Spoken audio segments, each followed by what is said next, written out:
telling where you'll end up.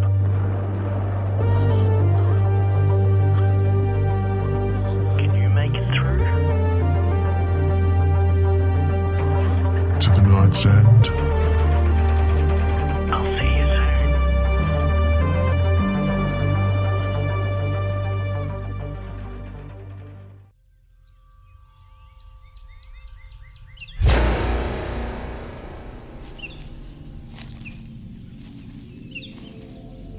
The stories here are such great material for my realm. The power they bring. Wow. I'll just say that they are second to none. This door is very different to the rest.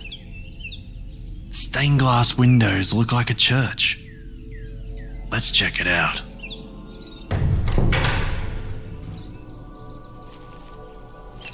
It's a church. A very old one. Perhaps it is the one that Allegra spoke about when we saw her. Who enters the house of the Lord? Hello, sir. My name is Jimmy, and this is... State your business. We are on a quest for... She didn't send you, did she? Who are you talking about? The High Priestess, of course. Do you know nothing? She and her kind, always an unending thirst for power. It is never enough. Who are you, sir?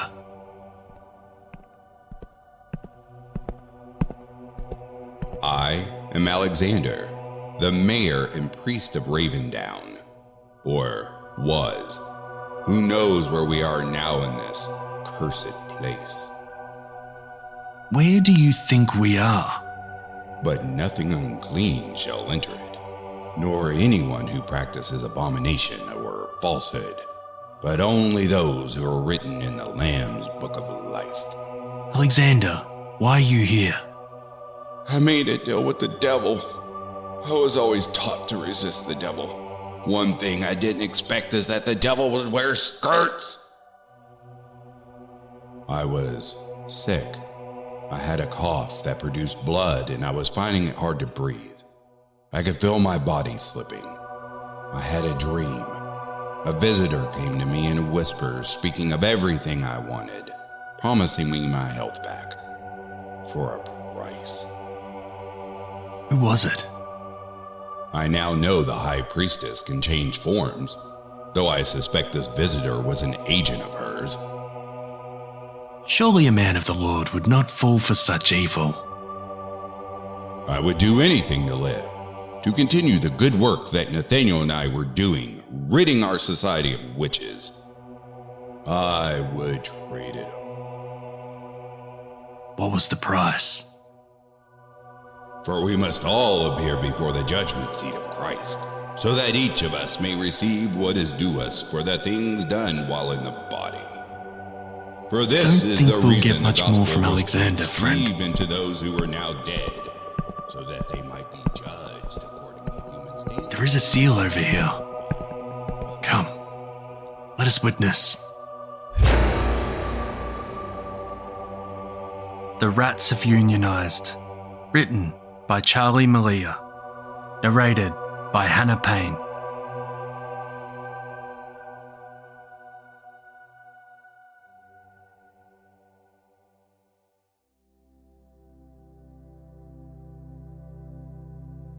I first saw the tweet on June 6th, 2022. It was sandwiched between an ad for the newest summer blockbuster and a dismissal anti-WHF news article, but it made me laugh. The rats have unionized. I clicked, as many did, hoping to find out more. The account the tweet came from was dodgy at best.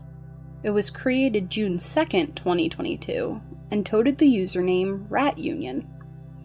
It had no followers and was not following anyone. The profile photo wasn't special either, just a blurry picture of a sidewalk in the rain.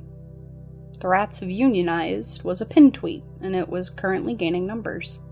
The comments section seemed just as intrigued as I was. Welcome, rat comrades. I would like to be their union rep. I have a suitcase full of cheese cubes. Why the hell is this so funny? As I scrolled through countless rat memes, I started to notice some people already doing detective work. One Twitter user by the name of Thunderman said it best. I think this guy is seriously fucked. Take a look at his feed. He was right. Rat Union was seriously fucked.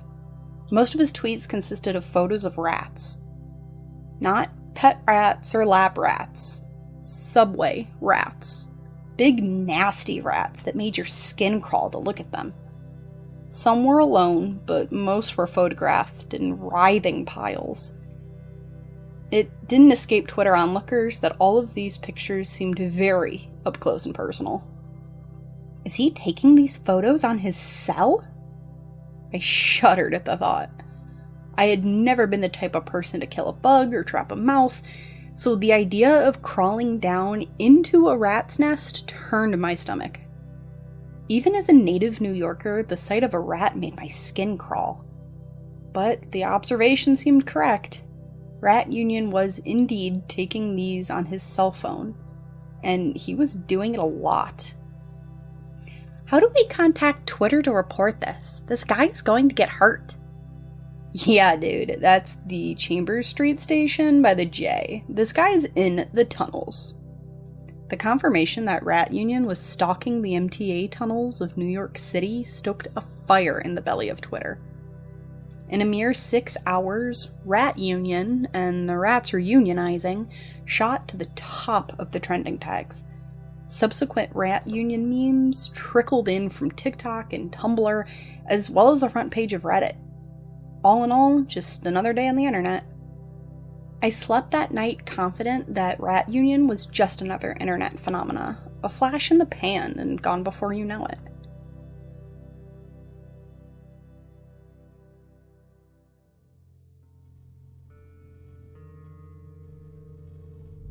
June 21st, 2022.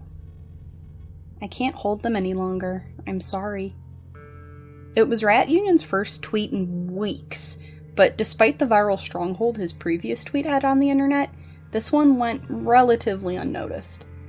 Only a few hundred likes and a dozen or so comments. It felt wholly underwhelming. A man scurrying around the NYC subways, taking paparazzi-style photos of rats' nests, and no one wanted to follow up. Glancing through the comments, however, I saw that a small pocket of Redditors had looked into Rat Union's account, and had begun to draw their own theories. I'm pretty sure this is an alternate reality game. I found Rat Union on Reddit, and also YouTube. I wouldn't even call them breadcrumbs. His stuff isn't like other ARGs, though. There aren't a lot of mysteries, or a plot. It's kinda bad. That's because it isn't. This man is just really, really weird. You sure? Take it to r/Rat Union. I started posting my findings there. I clicked one of the links listed in the comments thread, finding myself in the newly created r/Rat Union subreddit. As promised, Rat Union's other internet activity had been posted, attracting an intensely curious band of internet sleuths. One post led to a YouTube video entitled, "I found a huge rat's nest in an MTA tunnel, 6-4-22. It was 12 minutes long and mostly consisted of footage of the filthy concrete that lay below the tracks of NYC's subway system. Rat Union stumbled in the dark, huffing and puffing as the flashlight on his phone darted around the tunnel. It was disorienting and nauseating, but I found myself unable to tear my eyes away from the video as Rat Union grumbled into the mic. I will not disclose my location because I've already had urban exploration sites closed off due to carelessness. But you should know I am in the tunnels, somewhere in Manhattan. Saw some nasty critters up at street level and followed them down here. I'd bet good money there's a huge nest here somewhere." The shaky footage continued, catching only the mud-crusted tips of Rat Union's scuffed work boots as he trekked through the tunnel. I held my breath as he turned a corner, glimpsing the bright headlights of an oncoming train. Rat Union groaned, and in what seemed like hurried shuffling, he wedged himself on the side wall of the tunnel. From his tiny hiding spot, Rat Union steadied his camera, pointing it directly across the tracks toward the opposite wall. I stared, fixated on the spot as the rumbling of the train approached. As it raced forward, light growing in the tunnel, I began to realize the opposite wall had a large chunk of it missing. The concrete looked eroded, the edges rough and unfocused, as if butchered by the world's dullest knife. The light intensified, sharpening the details in Rat Union's view. Something was writhing inside the hole. The train rumbled closer, shaking the tunnel and unfocusing Rat Union's video once again. The light was becoming too bright to look at, but through squinted eyes, I could see what Rat Union saw. The hole wasn't man-made. It looked gnawed. And the culprit was the dozens, if not hundreds, of rats pouring out of the wall. Their beady eyes caught the light of the train, teeth bared as they saw Rat Union for the first time just beyond the tracks. Rat Union screamed, his terror cut off by the roar of the train as it cut through the frame. What followed was a grueling 30 seconds of screeching metal, as both Rat Union and viewer were aware that the only thing separating him from a pit of rats was the speeding train. Unaware commuters zipped by, their faces blurred and distorted as they were whisked out of frame. The light dimmed, car after car, until only the red glow of the taillights illuminated the tunnel. Across the tracks stood the unholy pit, now empty. Rat Union lowered his camera, and I only saw the piss on his boots as he fumbled to stop the recording. I clicked back to r/Rat Union, thoroughly disturbed by what I had seen, but not scared enough to look away. I succumbed to my voyeuristic urge almost instantly. I needed to know more. The next most upvoted post that crossed my screen was titled, "I think I found Rat Union's Reddit account." Clicking through, I found a series of screen caps from r/advice. It read as followed. "Can I exterminate rats not on my property? Is this legal? Hello, Reddit. I am an urban explorer who has some genuine questions about pest control. Currently, I have noticed an alarming uptick in the rat population in abandoned MTA tunnels around NYC. I see posters plastered around stating there's poison around, but the rats are thriving. It's more than I've ever seen before, and they're different. Not scared of people at all, really hungry. Narrowly got out with one taking a chunk out of my finger last week. I plan on going back this Tuesday to take out as many rats as I can. Is this legal? They're multiplying. They're going to hurt people. TLDR, is it legal for me to exterminate potentially harmful rats I found inside MTA tunnels?" I stared at the screen, perplexed. It certainly lined up with Rat Union's previous posts, though I had no idea why he would ask Reddit about it. The top comments were thankfully screen-capped, each detailing how those tunnels were most certainly not abandoned, and that Rat Union placed himself in huge danger by wandering around the subway without any high-visibility gear. Some people listed the stats of MTA employees struck by trains every year, pleading with him not to follow through with his plan. Rat Union never edited or responded to his post. Yet those on r/Rat Union had begun to fit the pieces together. Tuesday. Is it today Tuesday? Cold dread trickled through my veins. It was today. It seemed that Rat Union had followed through with his plan and failed.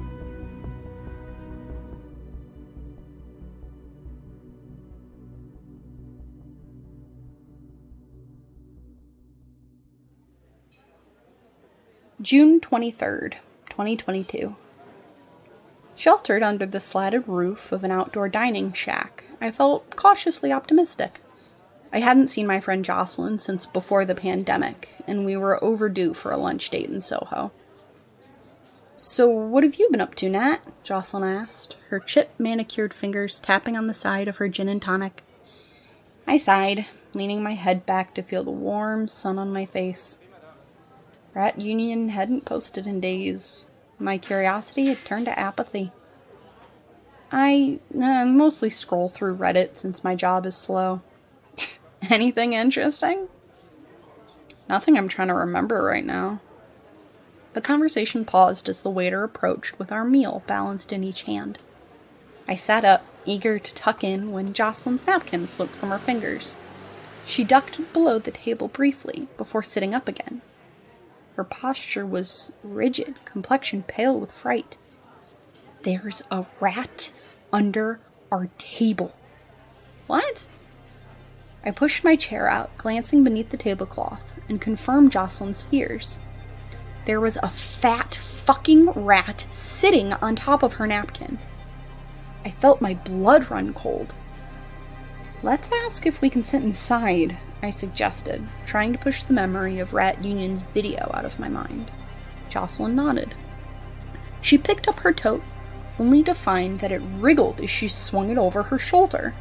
She shrieked, letting the tote drop to the table as two more rats scurried out of it. They descended on our lunch, wasting no time tearing my panini to shreds. I felt bile burning in my throat. I was going to be sick. Other tables had begun to take notice, now scooching and calling for waiters as more and more rats dotted the sidewalk. It was only when the lady next to us screamed in terror did I look up and find the source of this plague. A man in a long coat was stumbling down the sidewalk. His skin was molted red and purple, the tip of his nose and ears roughly shaped from thousands of teeth marks. A vacant-eyed, putrid-smelling man who dropped rats with every uneasy step he took. They fell from a wriggling lump in his coat and scurried toward the diners with fury. I stared at the man's tattered work boots, the way one might identify a loved one in the morgue. It was Rat Union, in the flesh. Though flesh was something he was lacking. Big chunks of his face had been gnawed off, his fingers blistered and bleeding as he opened up his coat and showed all of us what he was so desperately trying to stop. The rats weren't unionized so much as unified. A hideous rat king had formed in the semi-hollow center of Rat Union's stomach, a never-ending knot of rat tails, fur, and viscera that swirled like a dark, cancerous mass. My lunch, what literal I ate, was now all over my shoes. In the panic, I saw the flash of phones as bystanders recorded this moment for eternity. To finish Rat Union's final saga for him. My own hand was limp around my cell phone, subconsciously unlocking it, but as Rat Union stumbled, finally collapsing to the pavement as rats poured from every nook and cranny of his blood-soaked coat, I did the only human thing I could. I dropped my phone and ran like hell.